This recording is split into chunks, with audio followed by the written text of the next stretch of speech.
Welcome into the PFF podcast. Steve Palazzolo back here with Sam Monson. It's our Week 12 review podcast, and we're on location once again. We thought we were going to be back in the Nook today. Sam, this day's just been hectic. This day has been a train wreck. There is construction going on outside of the podcast Nook, to the point where it sounds like it's going on inside the podcast Nook. It might as well be. Yeah. They're so we had to tearing bail. up our sidewalk, I believe. I think they've finished tearing up the sidewalk, and they're now doing, I don't know, there's noise, there's drilling, there's jackhammers. Really, it's bad. So we've bailed on the podcast Nook, and we are now coming to you live from Sam's couch. Well, I'm on Sam's couch. You're on Sam's chair. Yeah, it's a nice chair. It's pretty comfy. A nice chair. You got a nice little house over here in Greater Cincinnati. It kicks back as well. It's got the, I don't know, what's the recliner? There you go. It's got the recline. You can Wait. recline. I'm going to recline for the entire oh, wait, the headset's not going to last. No, that's not going to work. I would recline and just relax, but you guys should just relax, kick back, and enjoy the Week 12 review. It's time to start seeing the playoff picture shape up, and it might be time to start panicking if you're the Kansas City Chiefs. Is it time, Sam? Are you ready to start panicking? They've lost 3 straight. They're now 6-5.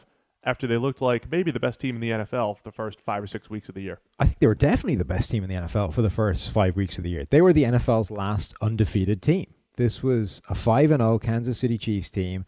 The division was wrapped up after 5 weeks, and now all of a sudden the Raiders and the Chargers are 1 game back. Kansas City's quarterback is playing terribly. There are the start Patrick Mahomes bandwagon is in full gear amongst the media and fans. Yeah, I think they're in real trouble. They need to figure out why this entire offense has got itself into a funk that it can't seem to climb out of. Once again, that was my preseason prediction, but it's not really going exactly as planned. The preseason prediction was that Alex Smith would just be like Alex Smith the entire season, and they would get sick of his lack of aggression, essentially, and they would just say, hey, maybe Patrick Mahomes will go win us some games. Instead, it's been a complete tale of 2 different seasons for Alex Smith. First 5 games, number 2 or 3 quarterback in the league. Since that point, top 30. I mean, he's right around 30th in our ranking. Is that right? So a complete tale of 2 seasons for Alex Smith, who's in the past has at least been consistent. You know what you're going to get from Alex Smith. There'll be some good games, some bad games, but you at least know what you're going to get. This has been bad, including untimely interceptions, forcing passes into coverage, just not what you're expecting from Smith. No, I know, and I wrote about this today. What is wrong? What's his title?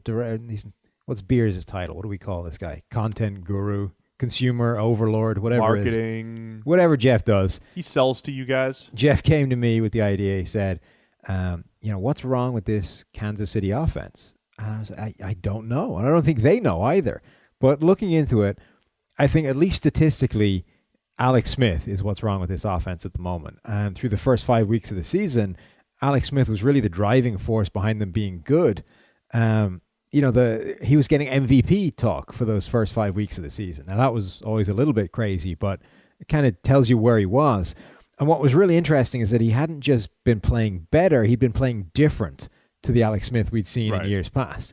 The great line. And by great, I mean it's because it's my line, so it has to be great. I like your line. I say you have some quotable lines. Every week on Well, Actually, you come up with something, sometimes on the podcast here, that's quotable. This is one of them. So Alex Smith was this pathologically conservative quarterback, and it was just a mental state that he would not go down the field with the ball, always dead last in average depth of target throughout the NFL.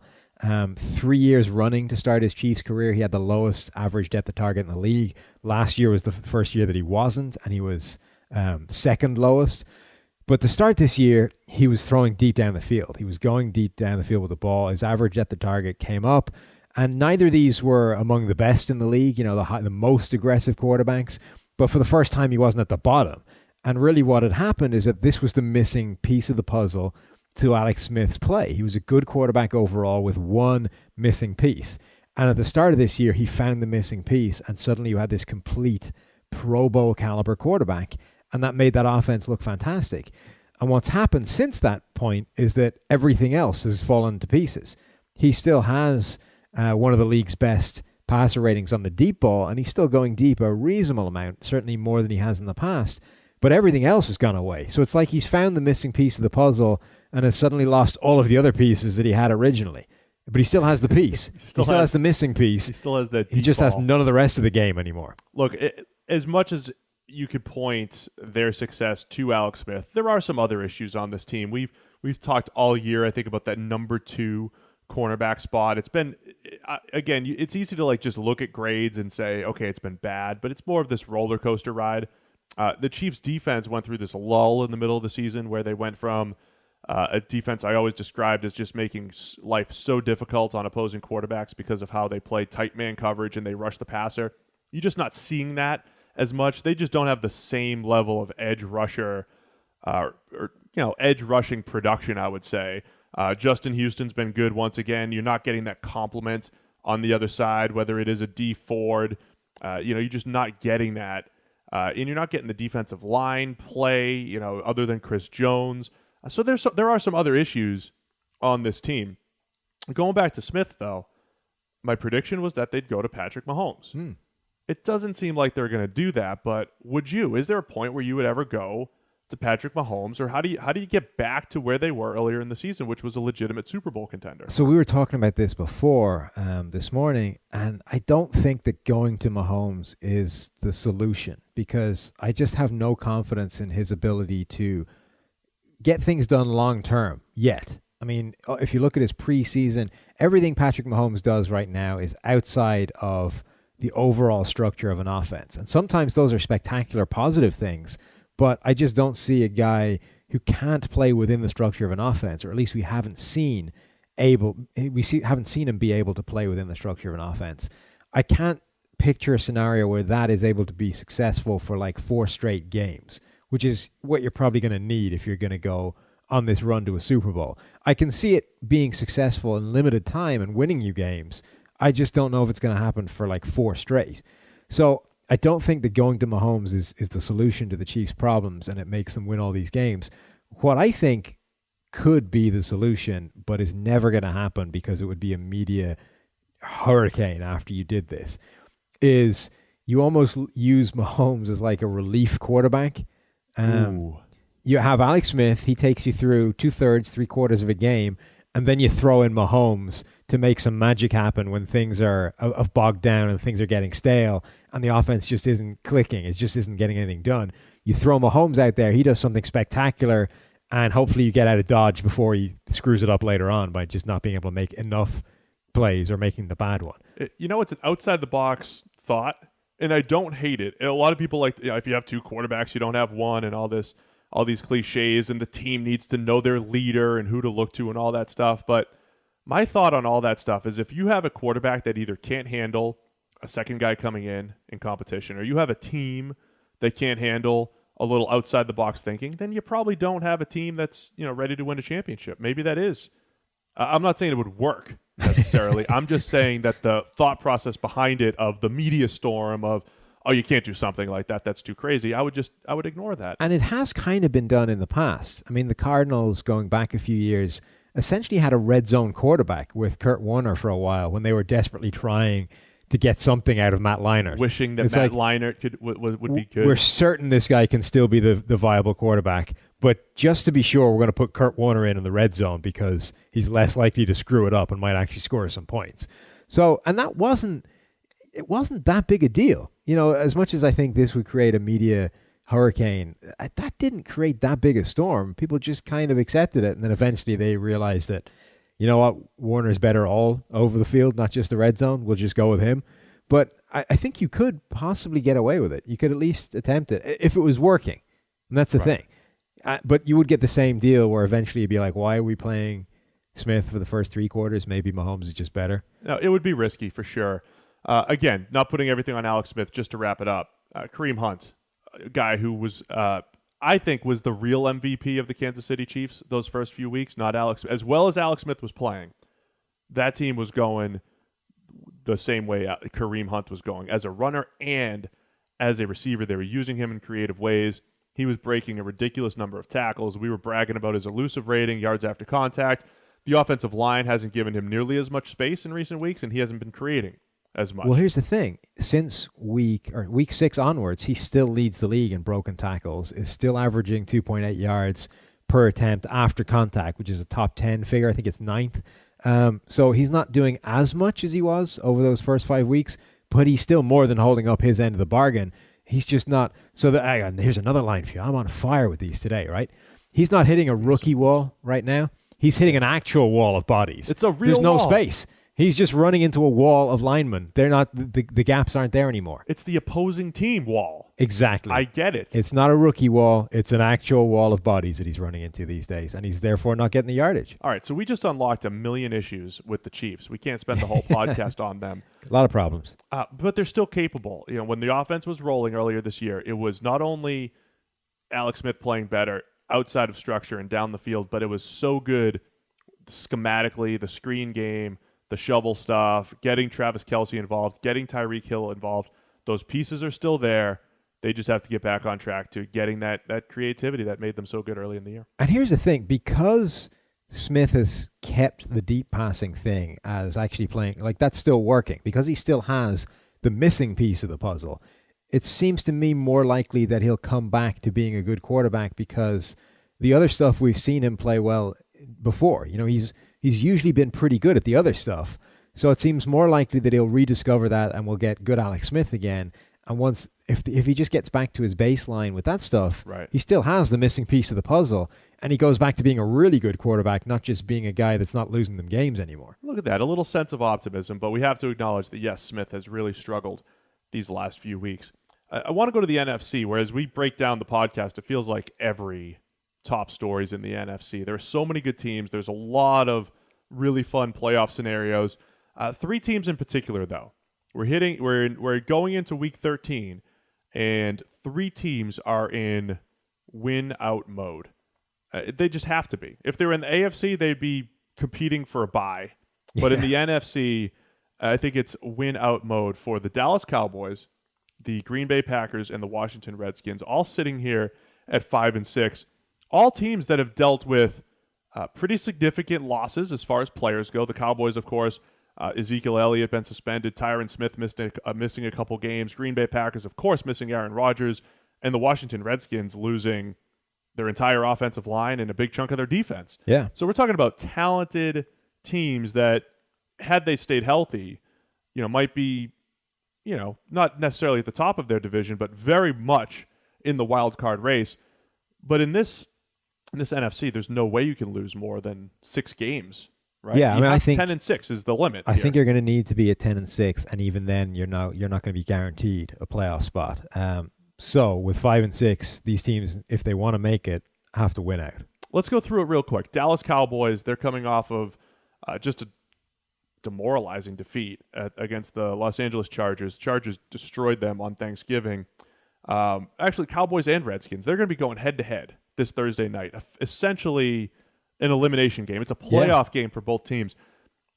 Either team give you any sense of hope that they can win out and then put themselves, that's not even guaranteeing a playoff spot, but that puts them at least in position for a wild card spot? I think Dallas can. They were obviously completely crippled without Tyron Smith. I really don't think that losing Zeke Elliott is this body blow that everybody thinks it is. Obviously, it's a problem and it's a loss, but going from Zeke Elliott to Alfred Morris is not this catastrophic drop in production that it has looked to be, because 2 of those games have been completely skewed by no Tyron Smith, which is a far bigger problem, because, that first game against Atlanta was 100% down to no Tyron Smith. 6 sacks for Adrian Claiborne going up against their backups. The worst grade we've ever seen from Chaz Green, their starting left tackle. You put Tyron Smith back in that game, that's the difference. They win that game if you put Tyron Smith back in that lineup. Like, it's 100%. They've scored 22 points in the last 3 games. Yeah. The next game, same kind of thing. I think you're dealing with a Tyron Smith problem, not the fact that you don't have Zeke Elliott. And then this past week was the first week where Tyron Smith was back in the lineup and they couldn't get anything done. But again, I don't think the problem was, I don't think you put Zeke Elliott back in that team this week and suddenly they're running all over the Chargers and they're back to winning that game. This Dak Prescott played badly. Nothing was going right in that game. And it was a game I thought they would have won, and I thought at least they would have been in it pretty comfortably, but they weren't.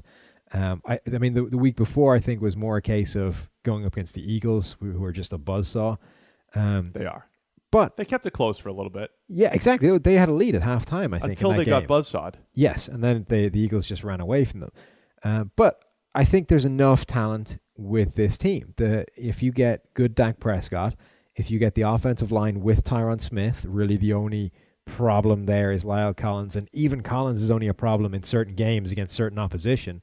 The rest of the time he's okay. Alfred Morris and Rod Smith, I think, are a capable duo of halfbacks. I think that offense is fine. And then the defense has played well for most of the year. Against the Chargers, they just got lit up, particularly those crossing routes, and Keenan Allen just destroyed them. But I think the defense has been played better than we've seen in that game as well. So they're the team of the two NFC East teams of Washington and Dallas. They're the team, I think, that could go on a run and win out. You look, I think people that want to criticize Dak Prescott, though, would say, well, if you get Dak Prescott, and they would say, hey, well, you're not getting good Dak Prescott because he's so reliant on the offensive line and Zeke. And I think there's a small element to that. Last year, every time you mentioned Dak Prescott's good play, you had to mention, well, he's got Zeke, well, he's got the offensive line. And I do think there's something to that. And Zach and I broke this down, and I think you may have made the same point, too. It's almost like when he has that comfort level around him, he handles pressure pretty well. But when pressure's coming at him left and right all over the place, you're peeking over your shoulder with Tyron Smith, it's a little bit different. We've seen that a little bit. So I'm still a Dak Prescott believer based off of what we saw last year. But the results we're seeing now is a lot closer to what we saw in college when he wasn't really a top prospect coming out. Most people had him as a third or fourth round pick, where he went in the draft, and not a lot of people had him as a first round pick, where last year everybody's like, hey, how did everybody miss on Dak? And maybe he does need slightly better circumstances around him to succeed. And that's not a knock on him. Everybody needs good players around them to succeed. I mean, this past week was a big, not just a body blow to their playoff hopes, but a real cause for concern in terms of, the Chargers are definitely red hot right now, but they're not a team that if you want to be legit about contending in the NFC, you should be getting blown out by. Hey, Chargers are on a roll right now, though. They're on a roll, and they are good in the right places. Any love or any hope for Washington or for the Green Bay Packers? I know we've talked about the Packers situation, quite a bit. That game against the Pittsburgh Steelers, underdogs going into Pittsburgh, getting a few big plays, cheap or not, some busted coverages and just running through the defense on some screens. That was the type of stuff it needed. The turnovers that they got that kept that game close, that feels like just a huge loss for the Packers to come really that close against the Steelers. That was such a huge game for Green Bay's fortunes. If they had won that game, I mean, their season right now is basically just trying to still be in it when Aaron Rodgers gets back. Like, if they can still be in contention, still mathematically in the hunt, when Aaron Rodgers comes back, all bets are off because it's Aaron Rodgers. You have one of the best quarterbacks in the league. If they had won that game, their next two games are against Tampa Bay and then at Cleveland. And those are two very winnable games, at which point they could be, 8-5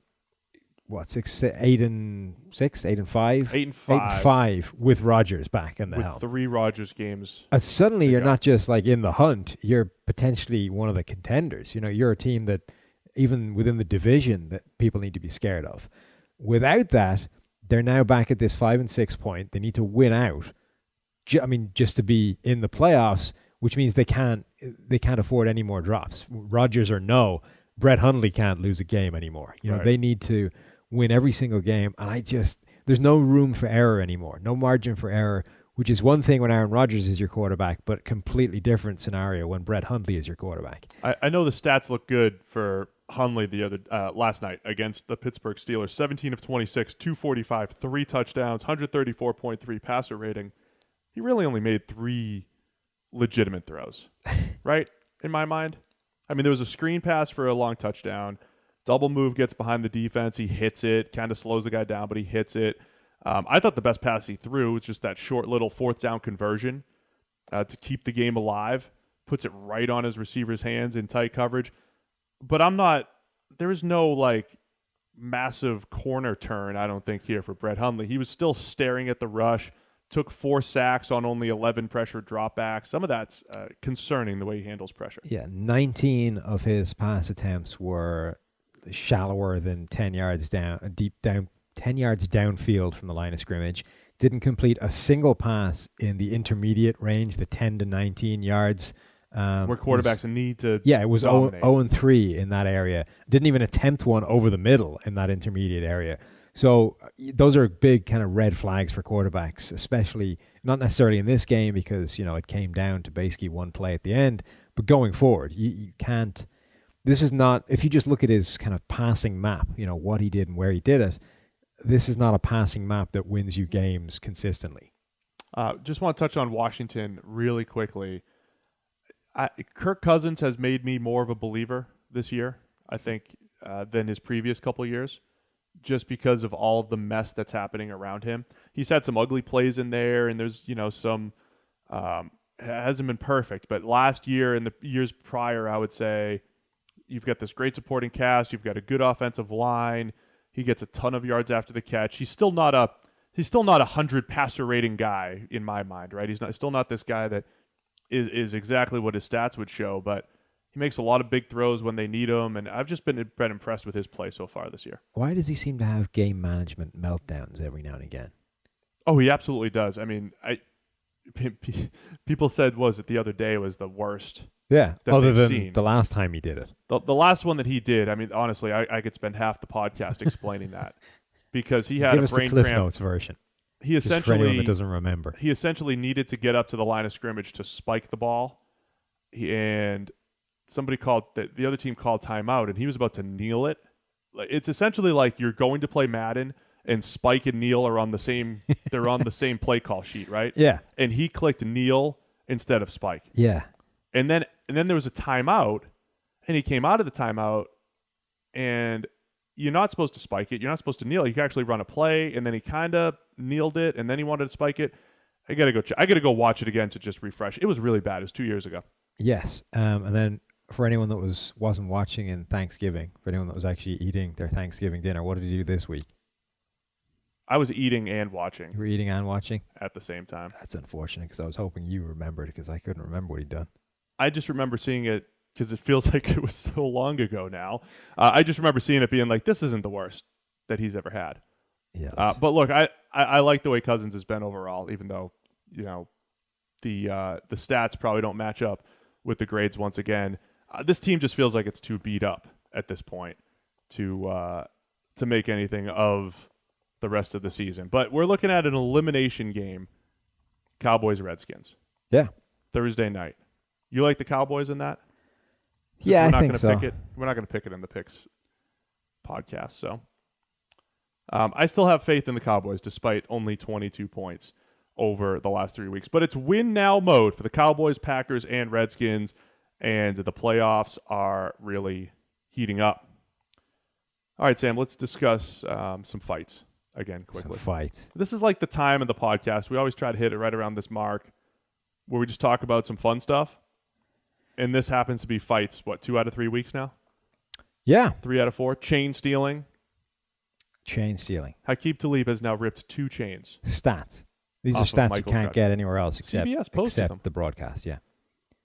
CBS posted those stats. I thought it was pretty clever. 2 chains ripped off Michael Crabtree's neck by Hakeem Talib. On 2 attempts. I think 2 attempts. We've only captured 2 for attempts. 2. I'm assuming Talib's 2 for 2. Unless he was going for it every single play the last couple of years, that would be a much worse percentage. Seems unlikely. What do you make of the craziness? This is the Raiders and the Broncos really getting heated and going at it early in the game yesterday. Yeah, I mean, this seemed like possibly the most inevitable set of ejections you've ever seen. From like the first play, Crabtree was going after those Denver defensive backs. Chris Harris, friend of the show.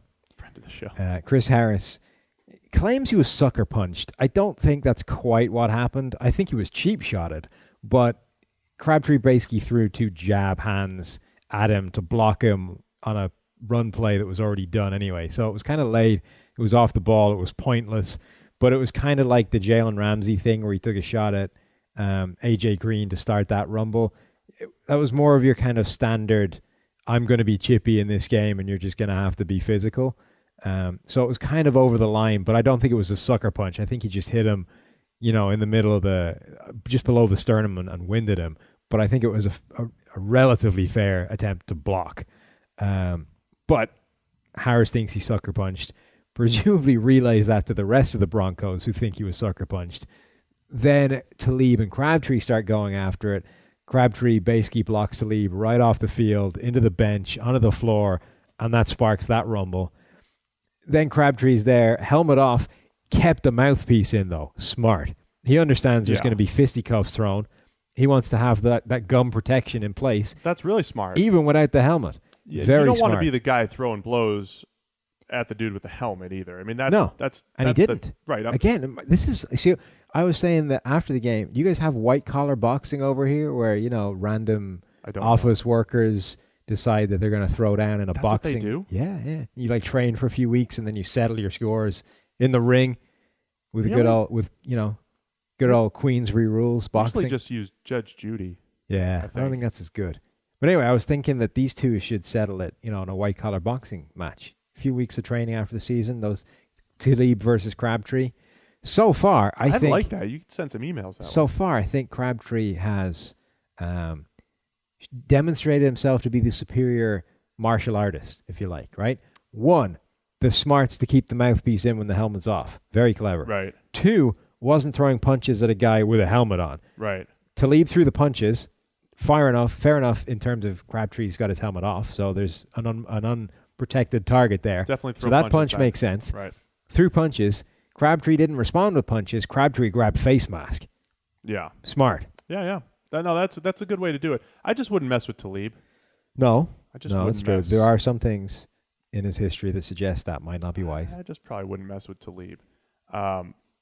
Parts of these brawls do feel like a baseball brawl where we're kind of going at it, but we're not really. Well, this is my point. This is my point of what you don't need the officials to get after this because we're back to this now. We are, yeah. 1, they had a giant fight there and the officials did nothing, right? So this whole acting like a bouncer and separating players doesn't really work when they want to go after it. Why don't we get actual bouncers with helmets? Well, maybe you should pitch that to the league. So 1, officials acting as bouncers doesn't really work because if 2 people want to fight, they're going to fight whether a small guy in a zebra jersey is going to try and stop them or not. I got stripes on, guys. I got stripes. 2, it kind of settles itself down anyway. It kicks off, there's some punches thrown, and then you deal with it after. Ejections, you're done. And that kind of solved that. There was no problem after that. So I just leave him, let him go. I like the white collar boxing idea. I think that's a good one. I think that's the best also, way to do it. Gabe Jackson got himself ejected for basically running over an official on the way to the Rumble. Unfortunate official got himself. Let that one be a lesson too. And maybe what's the lesson? On the way to the Rumble, don't run over a ref. There's got to be a better path. What? You're a big man. You don't have change of direction skills. Then I'm not drafting you. No? If I'm going to lose you early in the game because you can't avoid a ref when you're going to fight, you don't deserve to be on my team. What kind of drill do you want to set up that demonstrates a guard's ability to jump cut around an official? I would ask this in the meeting rooms at the Combine. There's a lot of crazy questions there. I'd be, hey, in this hypothetical fight that my team's going to get into in 3 years. How are you avoiding the official? Yes. How are you going to make sure? How are you going to contribute positively to this fight without getting thrown out of the game? That is the question I will ask. That is a great question. Isn't it? I feel like that one actually would show up. I would like to read the answers to that question in a draft interview. Particularly, I would like to retrospectively read Taylor Lewan's answer to that question. Yeah, are you gonna? So if you're a prospect there. Now we're really going off course. If you're a prospect there, are you going to talk about all the underhanded things that you're going to get away with? Or are you just going to be like, I'm an animal. I'm just going to go nuts and hope they don't see it? I mean, what's your answer? There are so many ways of answering that question. I think this is an awesome question. We need to make sure that's answered. That's asked and answered at the Combine. All right. We have 30 NFL team clients, Sam. Yeah. Somebody will do it. It's my goal to get that asked and answered. Yes. This NFL Combine season. Quick break to tell you that this episode is brought to you by PredictionMachine.com. Prediction Machine, a new generation in sports analytics where they play the game 50,000 times before they're actually played. Make better picks with proven, data-driven analysis. Subscribe at Prediction Machine today and earn a $5 credit that can be used towards the purchase of any package. All right, we're going to go quick hitter time. Sam, you and I were knee-deep in PFF analysis on the Rams-Saints game, the best game, supposedly, at the 4 o'clock time slot. Well, you were knee-deep. I was more hip-deep. Why is that? Because you're a significantly taller human being than I am. Oh, see? I see. I thought you were trying to reference our workload No. in that game. A height, you see? You hardly did anything in that game. Well, look, I was doing what was there. You didn't have many plays for the Saints side. Yeah, so you were hip deep in this one. A joke's so much funnier now that we have to explain it. Yeah, so I wasn't quick enough. No. Next time. Okay. Next time we'll get it. Alvin Kamara was awesome. He really was. That was one thing. Whether he was running the ball or receiving, he was awesome for the Saints. I was surprised at how well the Saints offense moved the ball against the Saints defense. I thought they did what? You just said how well the Saints offense moved the ball against the Saints defense. Well, that was what surprised me. Yeah, that the Saints were playing the Saints. That would be very surprising. How about the Rams offense? There you go. Jared Goff, Todd Gurley, those guys, Andrew Whitworth. Whitworth had his worst game of the season, by the way. Well, he got abused by Cameron Jordan, who did. Turns out is really, really good. Yeah, Jordan was bull rushing him, got inside of him a couple times, beat him for a sack. Didn't matter, obviously, but the Rams offense did an outstanding job of game planning and scheming. It seemed like they were really trying to pick on Kenny Vaccaro, who was making his return after a few weeks. Vaccaro had a rough game. Fourth and 1 defensive hold, had another face mask penalty, torched in coverage. One of the plays in coverage, he just straight quit on. Yes. On a go route. And it seemed like the Rams, now Vaccaro's a safety by name, but he was covering receivers the entire time. So whether that was the Saints, saying he's going to be our slot for the most part, or the Rams dictating matchups, I think it was a combination of both. The Rams just did an outstanding job of taking advantage of him in coverage where he does struggle. My favorite thing, Neil Hornsby pointed this out this morning. If you go to player grades right now and you look at the bottom-ranked safeties in the entire league, Vaccaro ranks bottom of the list with a PFF grade of 36.7. The next guy above him is Daniel Sorensen, who has 39.6. So he's, a few points off the bottom.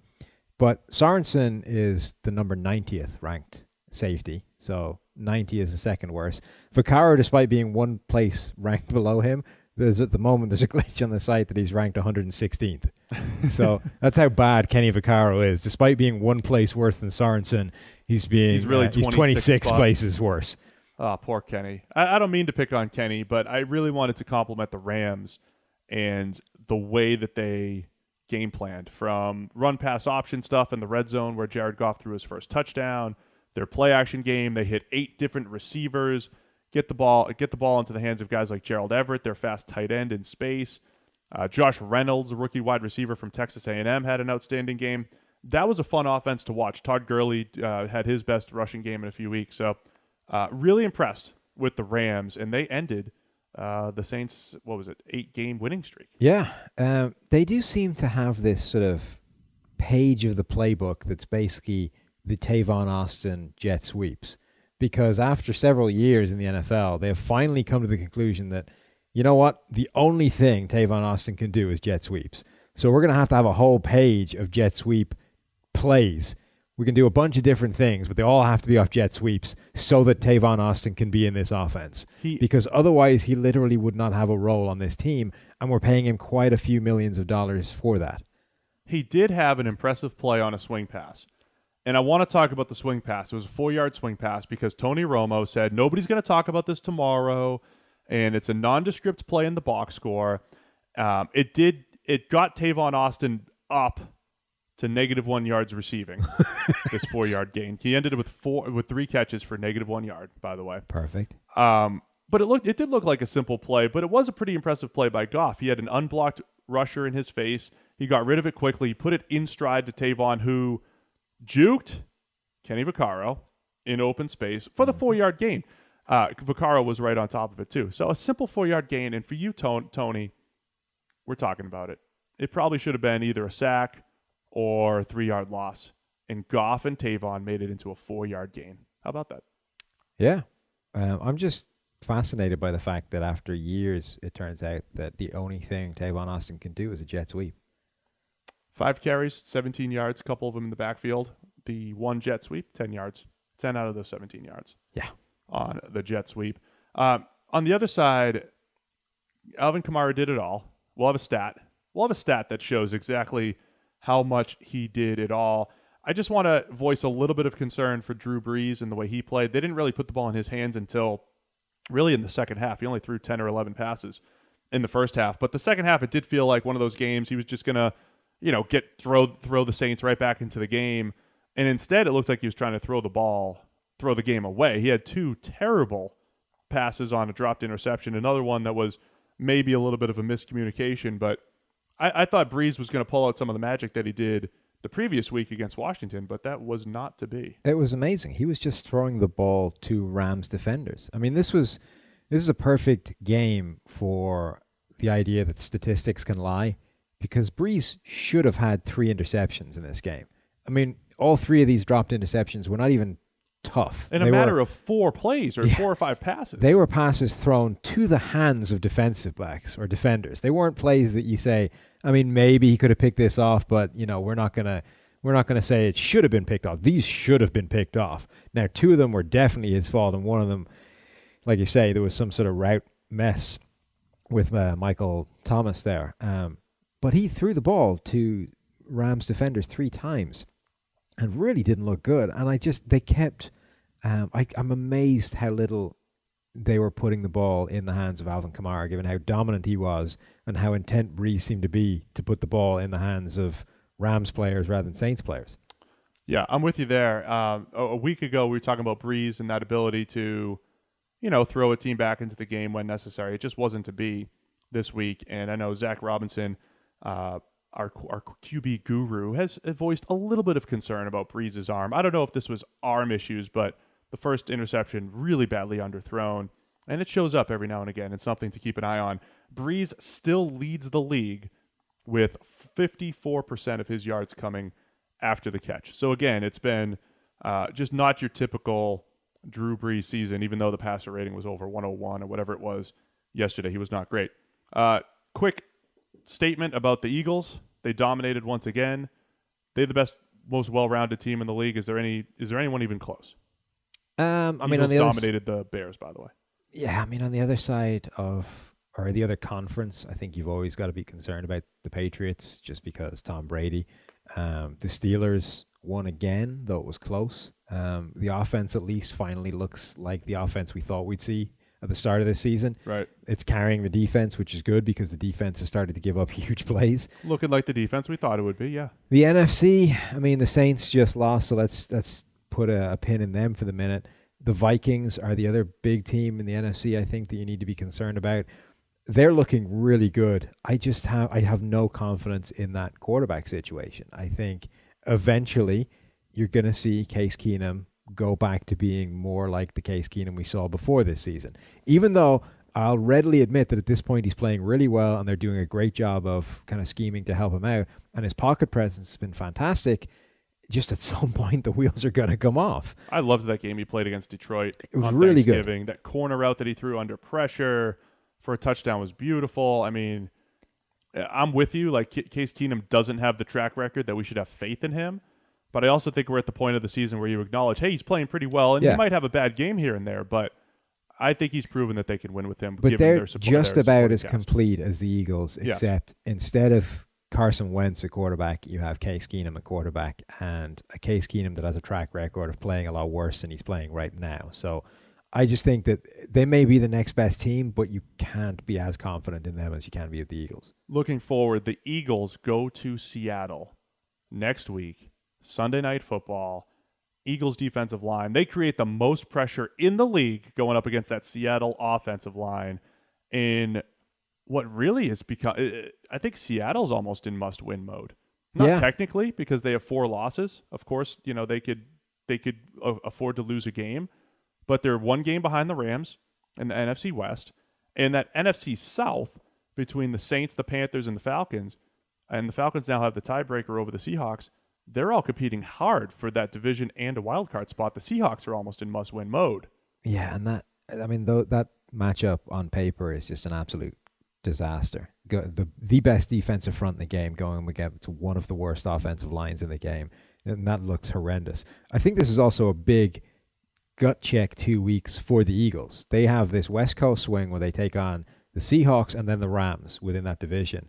I mean, so we're now working on the basis that the Eagles are the best team in the NFL, but they have no experience of doing that.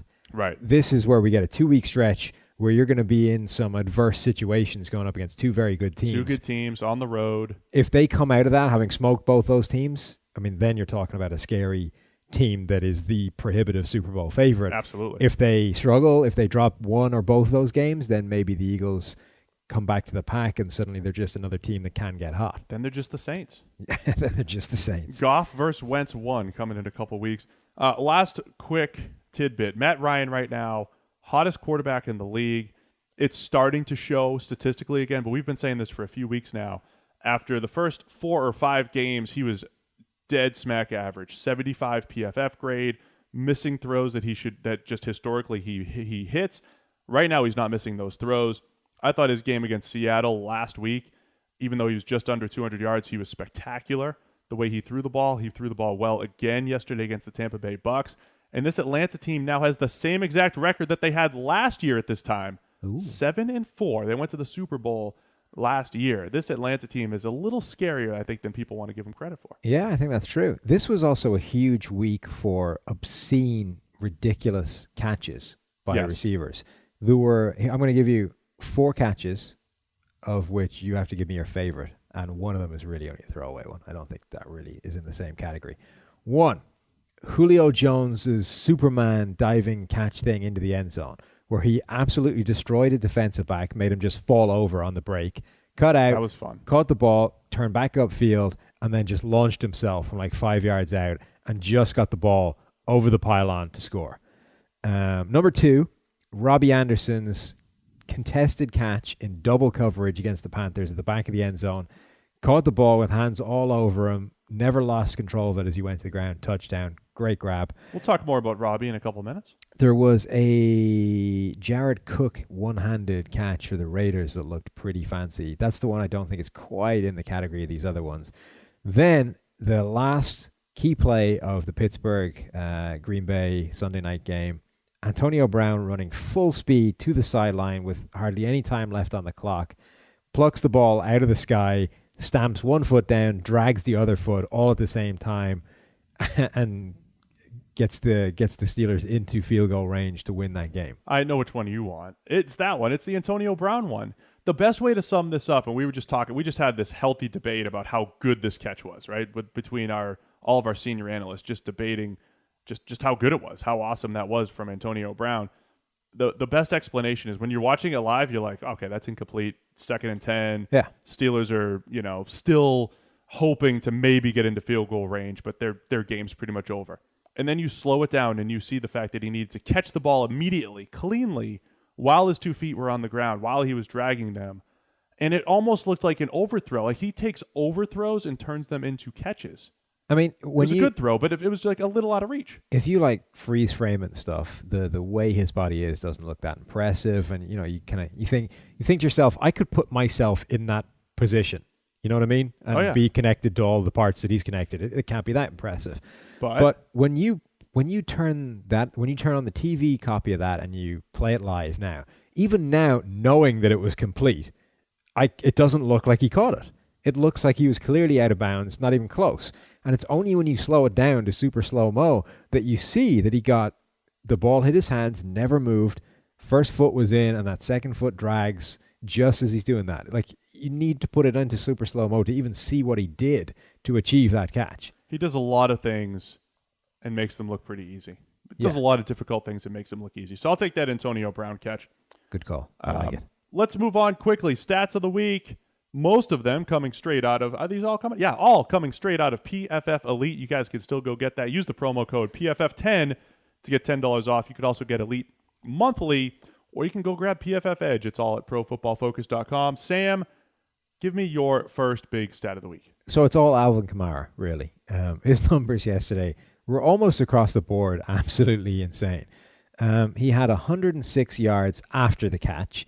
He had 69 yards as a runner after contact, which is 175 yards essentially generated by himself. So not, blocking opened up huge space, not, wide open runs or the quarterback throwing him deep down the field. These were plays that he made with the ball in his hands. The Saints' offense had 369 total yards, which means that Kamara accounted for 47% of their offensive yards, like after the ball was in his hands, whether he's after contact on the ground or after the catch once they give it to him. 47% of their offensive yards came to him, and they gave him 11 touches. Yeah, you might want to get him the ball a little bit more. A lot more. Kamara's awesome. He broke 11 tackles, or 9 tackles on 11 touches. 11 touches. I've also put the stat on Twitter. 246 passing yards for Drew Brees. 106 of them came after the catch. Yeah. By Kamara. I mean, that is all of Drew Brees' numbers. I mean, it seemed that touchdown. Every time they gave him a swing pass in the flat, he was breaking 2 tackles and getting 10 yards from it. I just think you might want to try that a few more times. All right, we talked about Jets wide receiver Robbie Anderson a little bit earlier. His spectacular catch. He now is number 2 in the league in deep receiving yards with 382. Patriots wide receiver Brandon Cooks still leads the league, but Robbie Anderson now, surprisingly, up to number 2. Yeah, and he's like 5 straight games with a touchdown, I think. He's actually looking really good. He's emerging as quite a player for the Jets. David Bakhtiari, I think last season was the best pass blocker in the NFL. I think he won our... we didn't have a name for that award last year. I think we called it the best pass blocker. We did, yeah. Pass protector. Not a great name. So David Bakhtiari won that last year. This season, after injury at the start of the year, he's doing exactly the same thing. He has allowed 5 total pressures this season. 5 pressures. That's sacks, hits, or hurries. Combined sacks, hits, and hurries, he has allowed 5 total pressures. Andrew Whitworth this week, who's usually at the sharp end of that particular statistic, allowed, I think, 4 total pressures. That is impressive. And you're talking about with quarterbacks that hold the ball quite a bit. So sometimes you have to hold the block a little bit longer than you do for some of the he's not releases. He's not working in an offense that would make that number look better. Pretty impressive work by David Bakhtiari. He's really continued to improve over the last few years. Had a promising rookie season in 2013 and has gotten better every single year. I'm always impressed when teams hand a guy like that a contract that kind of looks inflated. You know, they hand him a big deal and you think, he hasn't really earned that yet. And then they nail it because that's what he's worth now. You know, they nailed it's a cheap deal. They handed him a deal that looked rich at the time and now looks like a bargain. I think one of the interesting things about the Bakhtiari breakdown, though, if you go back even to 2013, his rookie season, a huge chunk of his pressures were all bull rushes. Yeah. And I do think it's just a matter of he's gotten stronger.